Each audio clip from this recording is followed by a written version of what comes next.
Estamos ao vivo.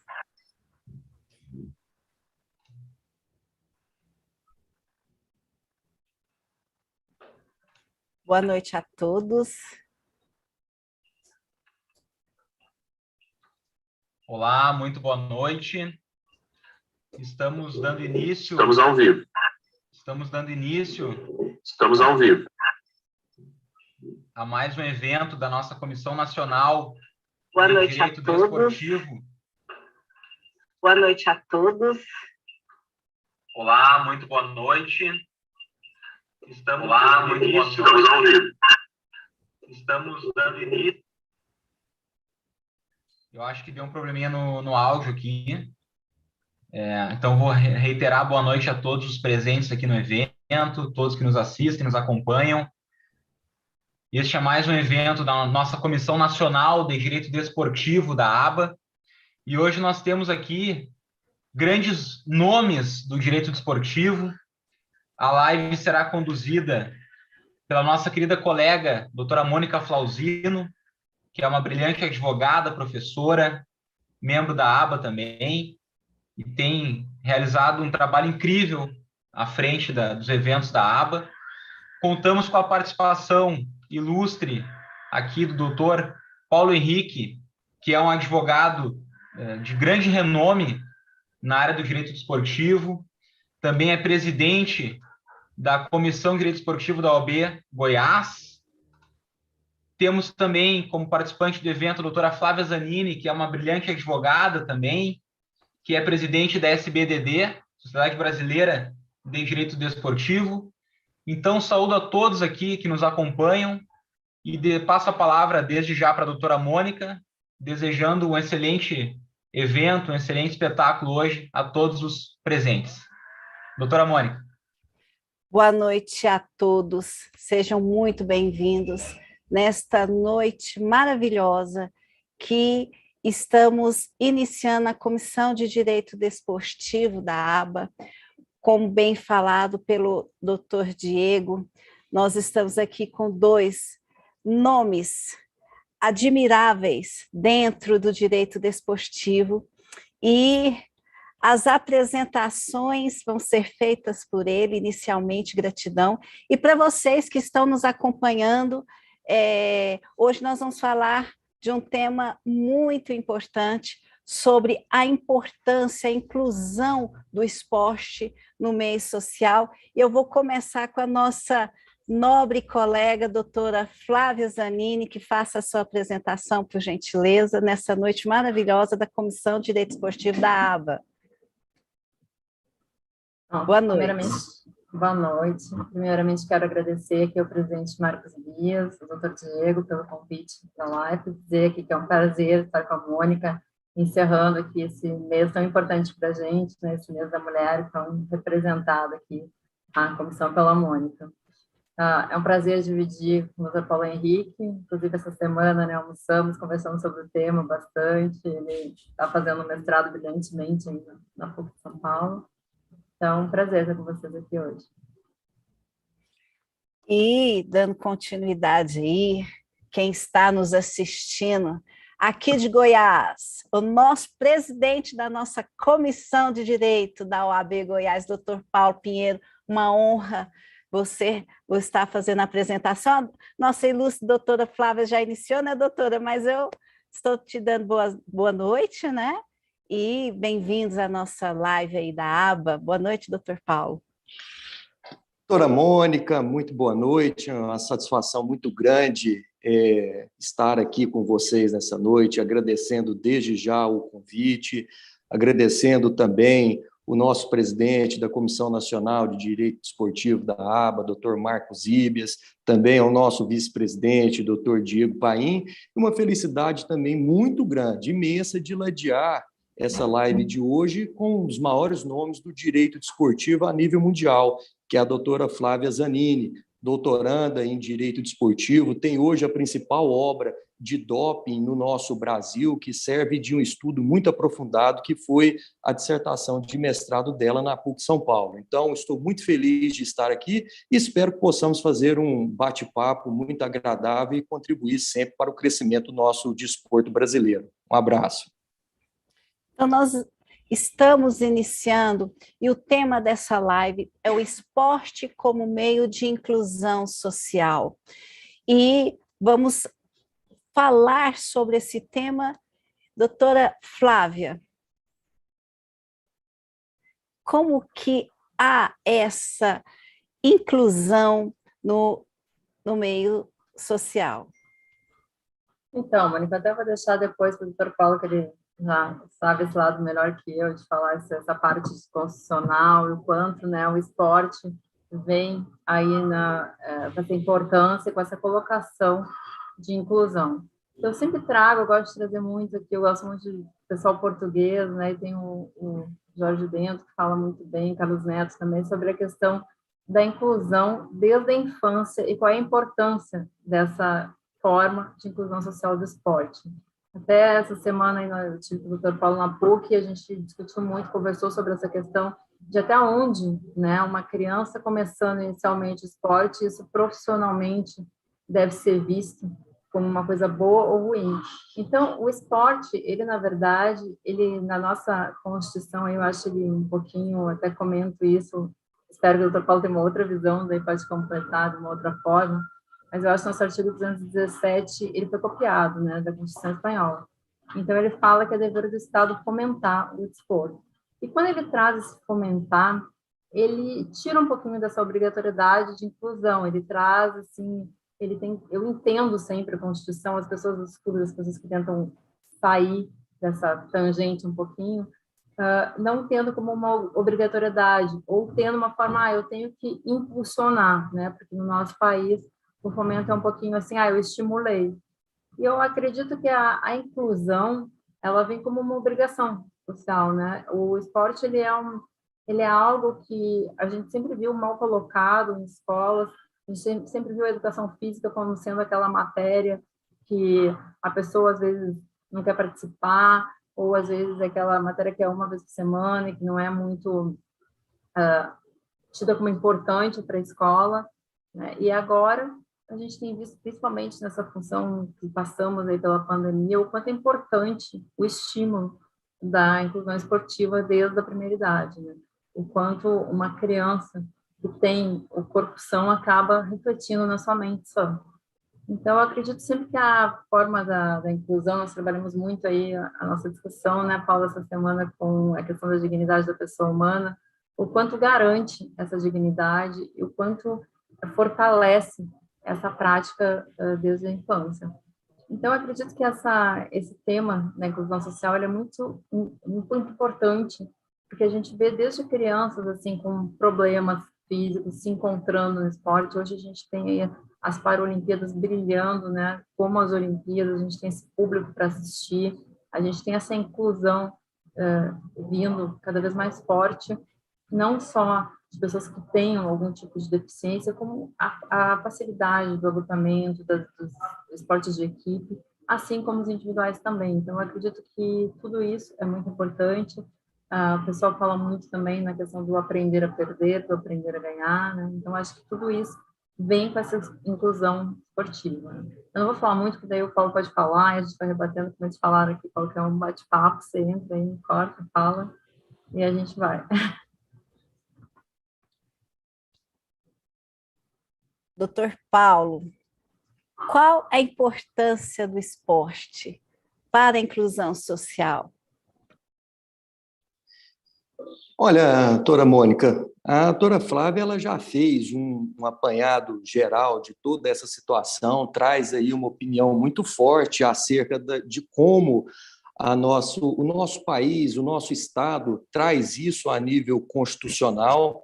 Sem sombra de dúvidas, a previsão do esporte, lá na parte de como se fosse, e é um direito social, ele não está lá à toa. Ele faz parte de uma política pública do nosso Estado.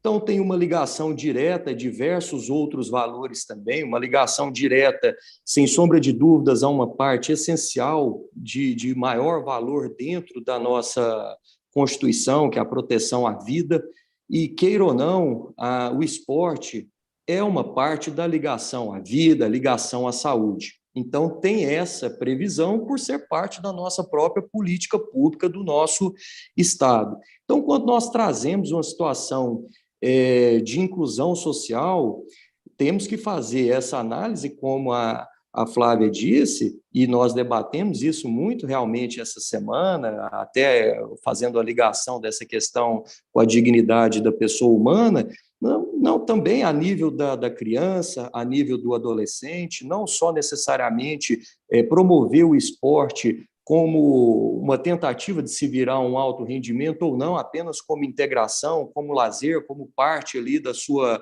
formação educacional, mas também promover como políticas afirmativas, penso eu, em classes talvez um pouco minoritárias. Isso o Estado também não pode fechar os olhos a essa realidade, como é o caso dos idosos. O próprio Estatuto do Idoso também prevê essa previsão expressa, como também foi mencionado pela doutora Flávia, na questão dos deficientes, também tem essa previsão específica na lei própria, também para os estrangeiros, para os imigrantes, e outra situação também, por exemplo, para os transgêneros. São formas que o Estado tem que promover, sim, para a inclusão de toda a categoria dos seres humanos que tenham interesse em praticar o esporte em qualquer nível que seja.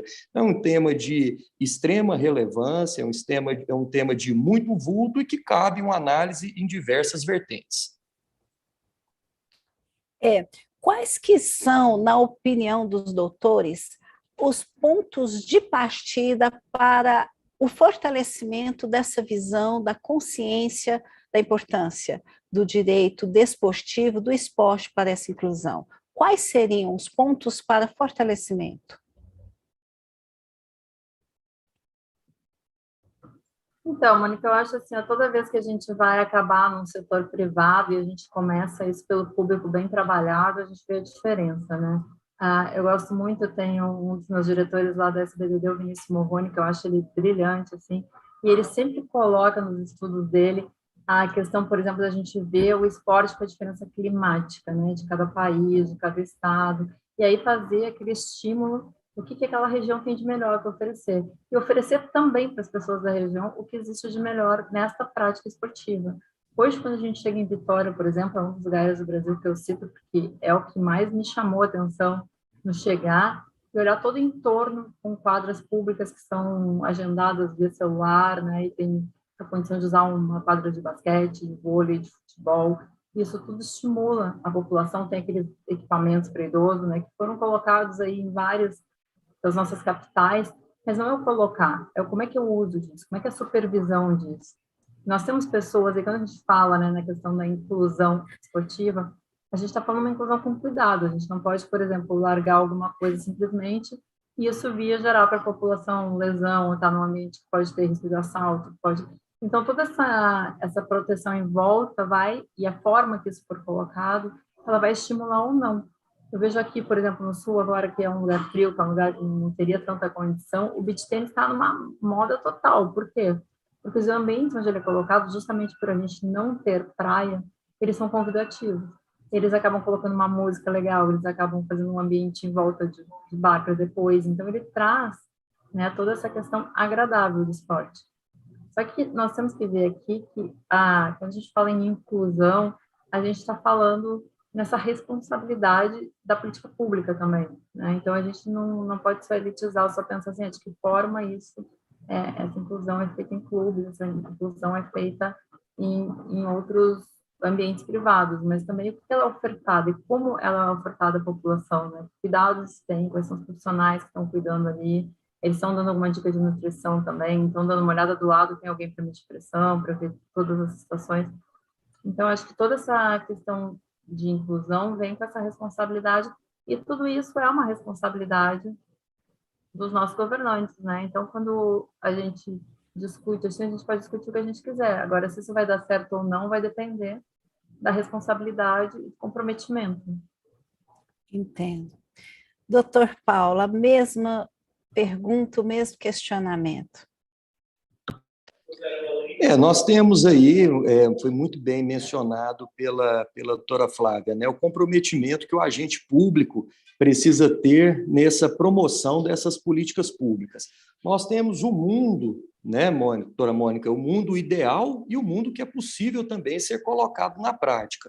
Quando nós fazemos uma leitura, não só a nível constitucional, como das normas infraconstitucionais, nós vemos também legislações muito bonitas e que, de fato, se fossem implementadas, nós, com toda certeza, se fossem também possíveis de serem implementadas da forma como estavam, talvez nós não seríamos considerados um país de terceiro mundo. Então, é uma realidade que nós estamos inseridos e precisamos entender, fazer qualquer interpretação de legislação, de aplicação de qualquer situação que o seja, dentro da realidade que nós estamos inseridos.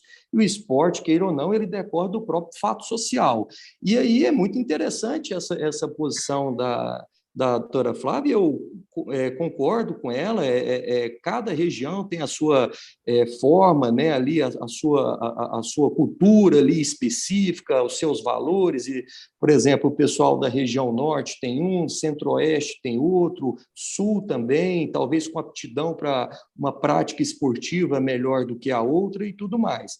Agora, se nós fazermos também, doutora Mônica, uma análise, por exemplo, a nível mundial, nós temos algumas potências também que são até olímpicas, por exemplo, o caso da China, que já vem fazendo um trabalho a longo prazo para que suplantasse o próprio Estados Unidos nessa competitividade em alto rendimento, já fazendo análise praticamente dos recém-nascidos, uma análise ali de DNA, tudo para ver qual aptidão aquela criança poderia ter ou não para determinada prática esportiva, ou seja, já tentando moldar para um alto rendimento. Eu vejo que o esporte ele é muito mais do que isso, até porque o alto rendimento ele é exclusivo e não inclusivo, né? Nós temos que incentivar, sim, dar oportunidades para quem queira fazer, quem queira ter a oportunidade ali de praticar, seja de forma de participação,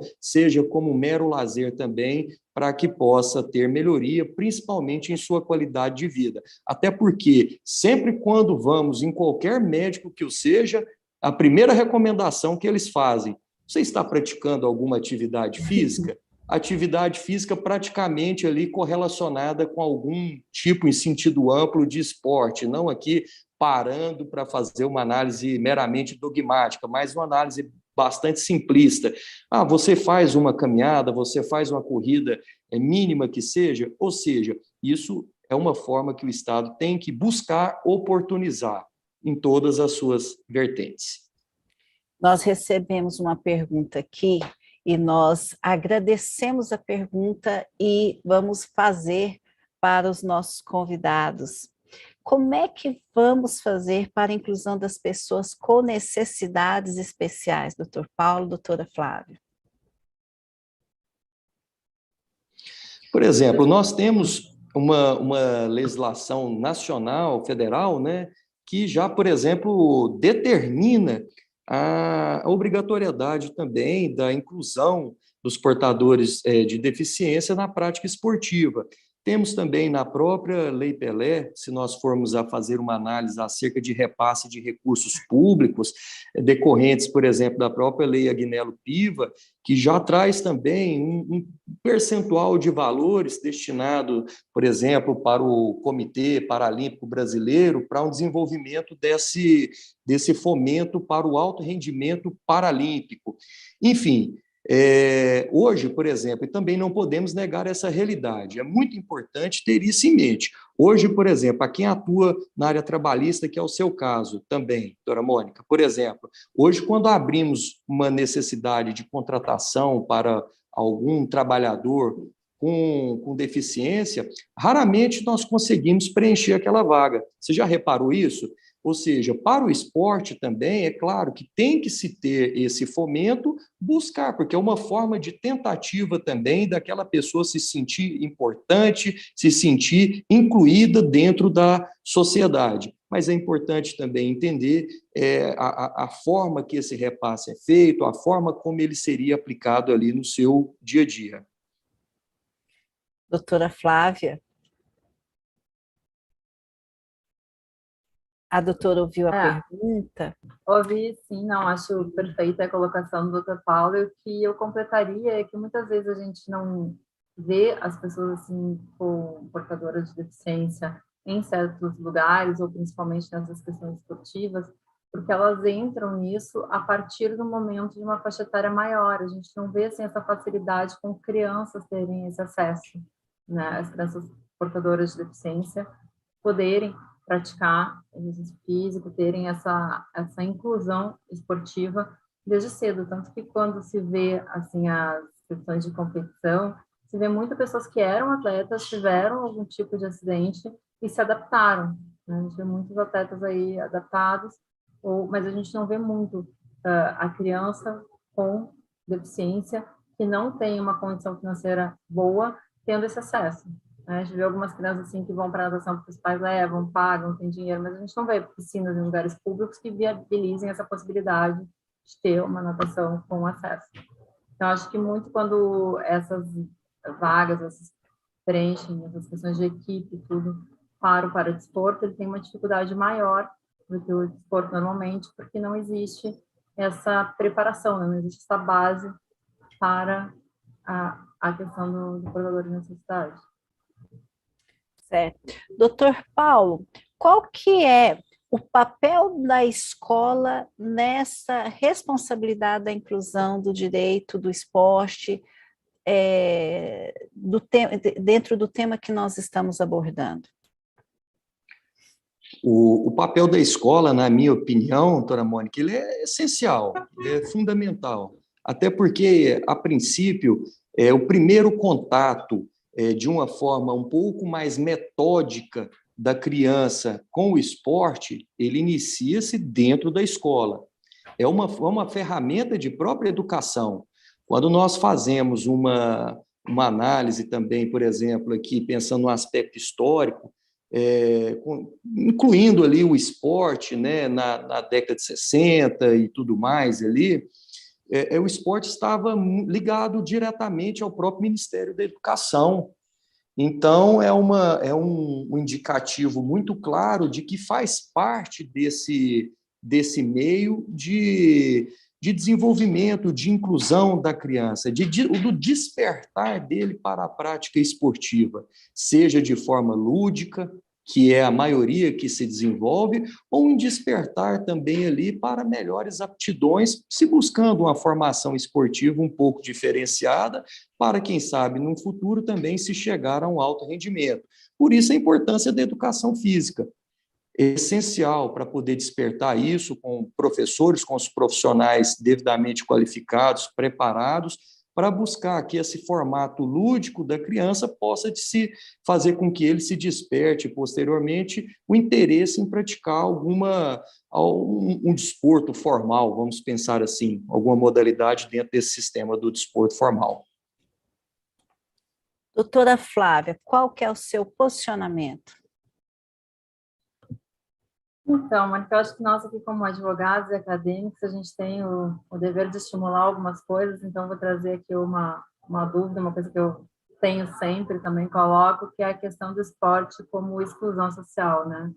Porque o quanto também se exclui aquela criança que não joga bem, o quanto aquele mundo esportivo, à medida que vai afunilando e à medida que vai ficando, como bem colocou aqui o doutor Paulo, mais competitivo, ele vai tirando, né, aqueles que não se destacam e vai colocando num certo patamar aqueles que são bons. E o quanto isso passa a exigir daquele que ficou bom, e o quanto isso traz o esporte como a exclusão social, né?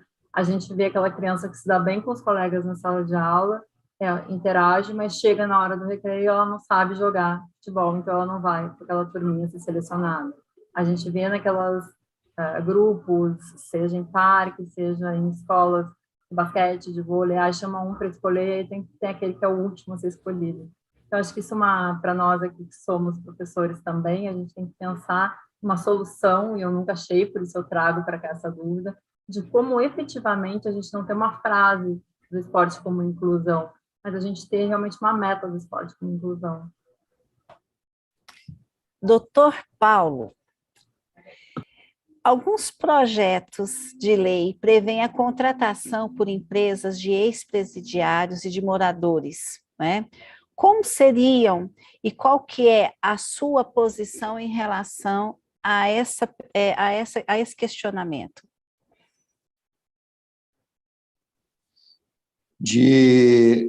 Bom, parece que ter retificação aí do questionamento seria contratação específica para poder desenvolver as modalidades esportivas, doutora Mônica? Sim, dentro desta inclusão. Não, eu penso que por toda a forma nesse caso, por exemplo, de algum detento que tem que cumprir uma medida, né, de ressocialização, esse é o objetivo de qualquer cumprimento, por exemplo, de pena, né, que depois em que ele vai fazendo ali um determinado regime de progressão, sai do regime fechado, vai para um semiaberto e tenha que necessariamente fazer essa situação, ela é essencial de ressocialização de qualquer pessoa que o seja, né? E sem sombra de dúvidas, por exemplo, se isso for ser analisado dentro de um aspecto esportivo, por exemplo, uma ressocialização também do detento para a prática esportiva, nós tivemos também um exemplo, né, até em alto rendimento, que foi o do próprio goleiro Bruno, ex-Flamengo, que havia sido condenado, cumpriu inicialmente ali a sua pena em regime fechado, posteriormente teve a conversão de pena e começou a jogar novamente profissionalmente em outras equipes, inclusive cumprindo a pena em outro município, em outro estado que não era aquele em que ele havia sido condenado. Ou seja, a execução da pena foi efetiva para o que ele cumprisse aquela dívida que ele tinha perante a sociedade, perante a legislação penal, porém a ressocialização foi permitida para que ele pudesse exercer a sua atividade profissional.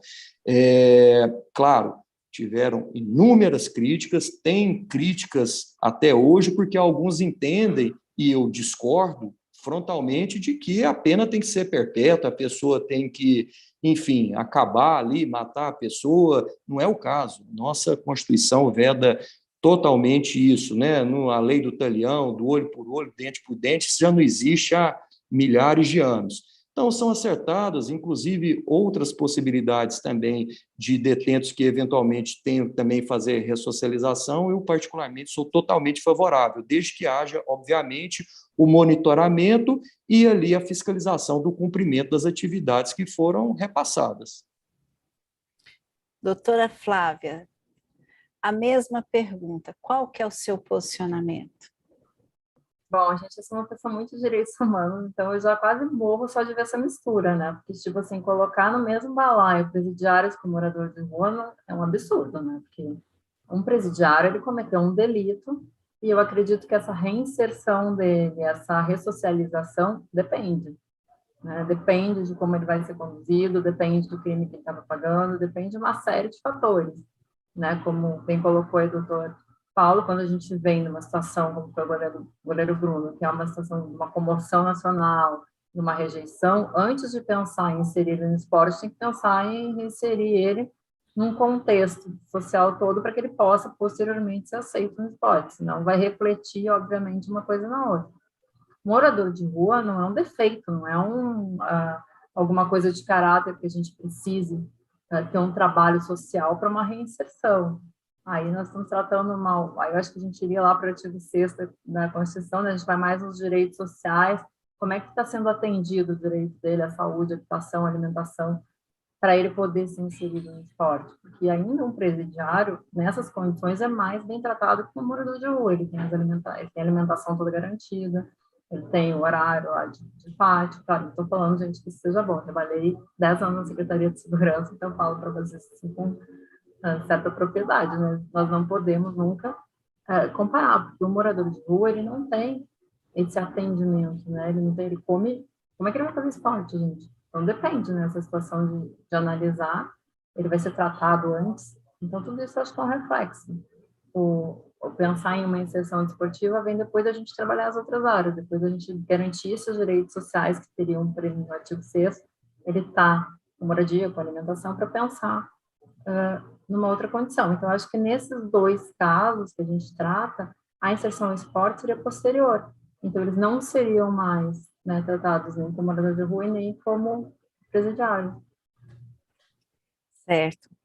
Nós estamos aqui partindo já para o momento final da nossa live. Eu queria que o doutor Paulo fizesse as suas considerações finais, igualmente a doutora Flávia, iniciando com o doutor Paulo. Bom, eu, mais uma vez, gostaria de agradecer o convite. Passa tão rápido, né, o bate-papo. Agradecer a gentileza e dizer que também estou sempre à disposição para que puder auxiliar a Comissão de Direito Esportivo da Ordem dos Advogados do Brasil, da Seccional de Goiás, está à disposição, de portas abertas sempre para recebê-los e também para que possamos fazer essa integração do direito desportivo, né, nacional. E esse tema da inclusão social no esporte, ele é um tema muito caro e que precisa, de fato, ser muito bem debatido, explorado e, principalmente, se analisar como é possível de efetivar o direito mínimo fundamental de cada cidadão. Como ponderar todos esses interesses, como, por exemplo, o questionamento anterior que foi feito, por exemplo, dos moradores de rua, né, o esporte, como a doutora Flávia disse. A pessoa tem a necessidade de se alimentar, talvez de um tratamento para a sua saúde, de moradia, de um acolhimento familiar. Como nós temos que ponderar e aplicar na prática todos esses interesses e direitos fundamentais que são essenciais e imprescindíveis a cada cidadão. Mas esse é o nosso papel. Esse é o papel nosso enquanto jurista, enquanto estudiosos do direito desportivo, é o papel como a Associação Brasileira dos Advogados faz, como a SBDD também faz muito bem, é de buscar os melhores debates, as melhores opiniões e sempre levar isso, quem sabe, para um plano até legislativo e das pessoas também participarem disso para poder ter efetividade nessa implantação das políticas públicas reais e que funcionem aqui no Brasil. Muito obrigado, um abraço e sempre à disposição. Doutora Flávia, suas considerações finais aí. Então, eu gostaria de dizer aqui para a Mônica, para o Diego, para o doutor Marcos, que parabenizar vocês pelo trabalho da comissão e dizer para vocês uma frase que mexeu muito comigo, que veio no pós-fácil do meu livro, que o doutor Paulo citou, onde o Alexandre Messi, que é o ex-secretário de Esporte de Portugal, disse para mim que nós ganhamos alguma causa, não quando vem uma sentença, mas quando nós conseguimos que as pessoas parem para pensar sobre o tema. Então, acho que quando vocês trazem esse tipo de tema, esse tipo de diálogo, para que a gente possa fomentar, daí, usando o fomento da forma certa, né? As pessoas parem para pensar e repensar sobre essas situações, a gente está efetivamente tendo o papel do direito esportivo. Então, parabéns para vocês por estarem movimentando esse meio, né, por estarem trazendo essa inovação em todas essas lives de vocês. Eu queria fazer as minhas considerações finais e agradecer a todos que estão nos acompanhando e falar sobre o trabalho que está sendo feito pela comissão da ABA, Comissão do Direito Esportivo, e com o apoio do nosso presidente, Paulo Pinheiro, da Comissão de Direito Desportivo de Goiás. Para nós é uma gratidão enorme trazer esse tema, o fortalecimento do direito desportivo que é necessário. E hoje eu posso falar para vocês que foi com muito carinho que foi preparada essa live. Eu já fiz a homenagem à nossa mulher que inspira, né, doutora Flávia? Doutor Paulo não estava. Eu estou aqui numa cantina italiana que foi preparada para estar recebendo nossos palestrantes. E eu posso mostrar, né? Posso mostrar para vocês que estão acompanhando a Comissão do Direito Desportivo. O Paulo está aqui. O Paulo, nosso presidente, está aqui, ó. Nós estamos esperando. A Flávia também está aqui. Eles estão aqui conosco, muito bem homenageados na noite, sempre depois de uma live. A Comissão de Direito Desportivo vai proporcionar para vocês um encontro dos palestrantes, eles não estão aqui, mas numa próxima oportunidade estarão, né, doutor Paulo? Né, doutora Flávia? Com certeza aí estaremos. Foi preparado um jantar numa cantina italiana com uma embaixadora de uma vinícola da Itália para recebê-los, mas nós vamos ter outras lives para vocês que estão nos acompanhando, a Comissão de Direito Desportivo, é isso aí mesmo, viu? Nós chegando, né, doutor Diego? Fortalecimento do esporte, fortalecimento do direito desportivo, quem está nos acompanhando, muita gratidão. Vou passar a palavra ao doutor Diego, né, doutor Diego? Falar sobre a aba, sobre a Comissão de Direito Desportivo. Muito obrigado, doutora Mônica, sempre com surpresas positivas para nós aí. Então, eu agradeço a todos. Como vocês sabem, a aba, ela é uma fábrica de amigos, né? É uma associação que tem como valores a união entre os colegas advogados, o aperfeiçoamento técnico, troca de experiências. Então, quero agradecer aqui aos palestrantes desta live, que apesar de curta, foi recheada de conteúdo, trouxeram de forma brilhante aqui este assunto muito importante do direito esportivo. Então, agradeço aqui o doutor Paulo Pinheiro, doutora Flávia Zanini, pela brilhante exposição, brilhante palestra, e a nossa querida estrela aqui, doutora Mônica Flauzino, que vem conduzindo, como sempre, mais uma vez, conduziu de forma magnífica este evento. Saúdo também o nosso querido presidente da Comissão Nacional de Direito Esportivo, doutor Marcos Íbias, doutor Esdras, também nosso presidente da ABA Nacional, e a todos os presentes aqui neste evento, agradeço por terem participado. Tenho recebido já aqui, estou recebendo várias mensagens do particular aqui elogiando o evento, o pessoal aproveitando bastante. E aproveito aqui para finalizar, peço que todos acompanhem nossas mídias sociais, nossas redes, Instagram, YouTube, curtam, compartilhem lá, comentem bastante, para a gente poder fomentar cada vez mais o direito desportivo. E para finalizar, eu devolvo a palavra para o fechamento da doutora Mônica. Então, quem está nos acompanhando sabe que tudo está sendo feito com muito carinho, com muita dedicação, para que você conheça o direito desportivo e, na verdade, se apaixone. Eu quero que você se apaixone pelo direito esportivo, como todos nós, né? Não é isso? Somos apaixonados pelo direito esportivo. E eu queria perguntar se vocês querem dar um giro aqui para saber como é que vai ser a movimentação aqui, porque na próxima, a aba da Comissão de Direito Esportivo, nós vamos fazer outra surpresa, né, doutor Diego? Pode dar um giro aí para a galera? Dá um giro aí para a galera saber como é que vai ser aqui. Dá um giro aí, produção. Estão tirando aqui, tá, a câmera. Deixa eu levantar, porque a Comissão de Direito Esportivo é nota 1000. Tá me filmando? Vamos lá? Aqui, ó, doutor Paulo, doutora Flávia, nós preparamos aqui com muito amor da Comissão de Direito Esportivo, sempre vai ter uma surpresa muito especial para vocês. Aqui nós estamos na Cantina San Marco, em que nós vamos receber mulheres que inspiram, e inclusive a Flávia é uma delas, né, Flávia? Tá certo? Parabéns, Mônica, incrível mesmo. Pois vocês gostaram? Isso aqui foi tudo preparado para receber os palestrantes, mas vão ter várias. Você que está acompanhando a Comissão de Direito Desportivo, certo? Então, tá bom. Olha aqui. Vamos dar um giro aqui. Paulinho está com a mesma cara. E já vou posicionar novamente onde eu estava, porque eu estou esperando todo mundo aqui do Direito Desportivo.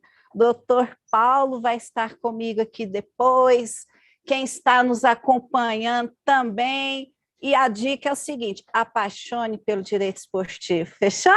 Comissão de Direito Esportivo e a aba. Até a próxima, né? Um beijo para vocês. Fiquem com Deus. Gratidão. Obrigada. Tchau. Tchau, boa noite, obrigado. Boa noite, parabéns, obrigada. Parabéns, bom evento, boa continuidade Obrigada. do evento.